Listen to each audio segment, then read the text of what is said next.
জি মুকুট, আপনাকে অসংখ্য ধন্যবাদ জানাচ্ছি। আমি অবস্থান করছিলাম কক্সবাজারের টেকনাফের যেই নাপ নদী রয়েছে, অর্থাৎ বাংলাদেশ মায়ানমার ট্রানজিট জেডি ঘাট রয়েছে, সেই সেখানে রয়েছি। এবং আপনি আমার পেছনে দেখতে পাচ্ছেন ঠিক নাপ নদীর ওই পাশে কিন্তু মায়ানমার।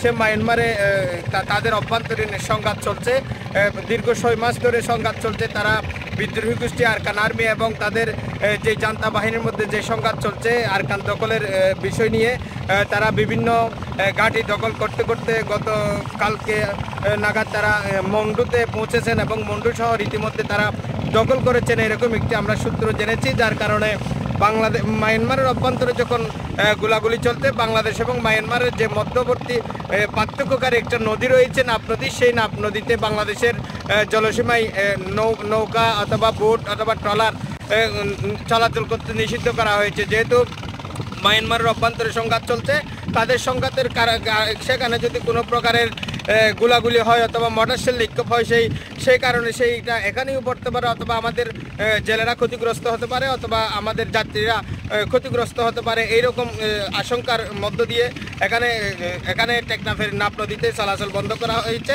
এখানে সকালে আমরা টেকনাফ উপজেলা নির্বাহী কর্মকর্তা শেখ এহসান উদ্দিনের সাথে কথা বলেছি। তিনি আমাদেরকে যতটুকু জানিয়েছেন টেকনাফের বাসীর নিরাপত্তার জন্য, যেহেতু মায়ানমারের অভ্যন্তরে সংঘাত চলছে, ইতিমধ্যে আরকান আর্মি মন্ডু দখলে নিয়েছেন বলে একটি সূত্র আমরা জেনেছি।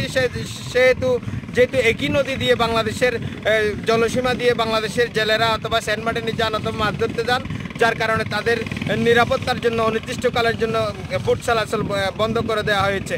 তো এখনও পর্যন্ত পরিস্থিতি স্বাভাবিক রয়েছে, তেমন কোনো বড় ধরনের আশঙ্কা আমরা দেখিনি।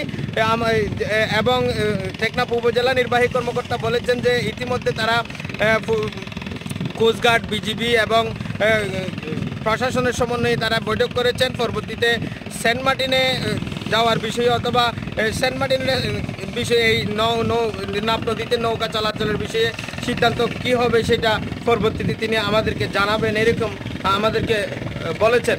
এবং একটি বিষয় যদি আমি বলে রাখি, সেন্ট মার্টিনের লোকের সাথে কথা হয়েছে, যেহেতু পর্যটন মৌসুম, তারা সেখানে নাপ নদী বন্ধ হওয়ার কারণে সেখানে খাদ্যদ্রব্য কিন্তু এখন যেতে পারছে না, যার কারণে কিছুটা তারা আশঙ্কা অনুভব করছেন যে কয়েকদিনের মধ্যে যদি খাদ্য সংকট হয়ে যাবে, এরকম একটি আশঙ্কা করেছেন।